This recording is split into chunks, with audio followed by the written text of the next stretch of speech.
Ito po yung panigbago kong recipe. Saging po siya. In-steam ko lang po ito. Ngayon, minash ko po siya. Ngayon, ang gagawin po natin, lalagyan po natin siya ng harina.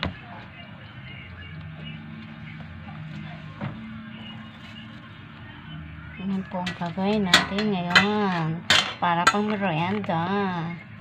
Kakain na.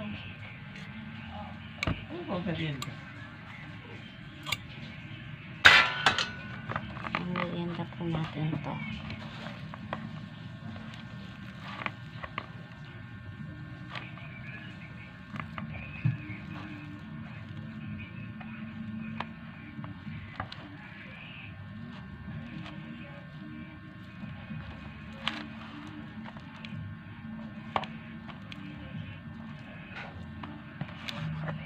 Tapos, lalagyan po natin siya mamaya ng konting asin.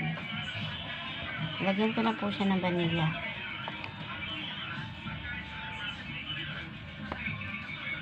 Wait lang. Lagyan po natin siya ng sugar.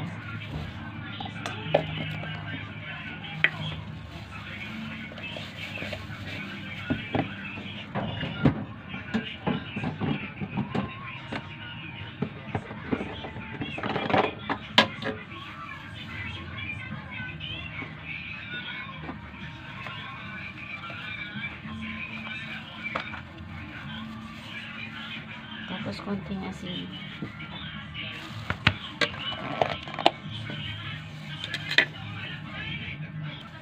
Plastic lang po yung ginamit kong pang sa kamay.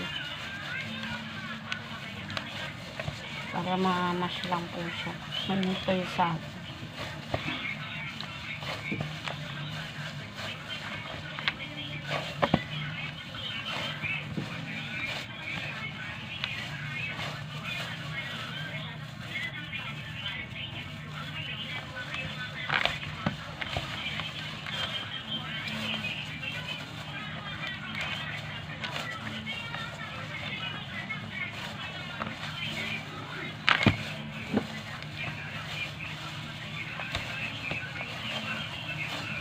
Mainit pa po siya. Ang init.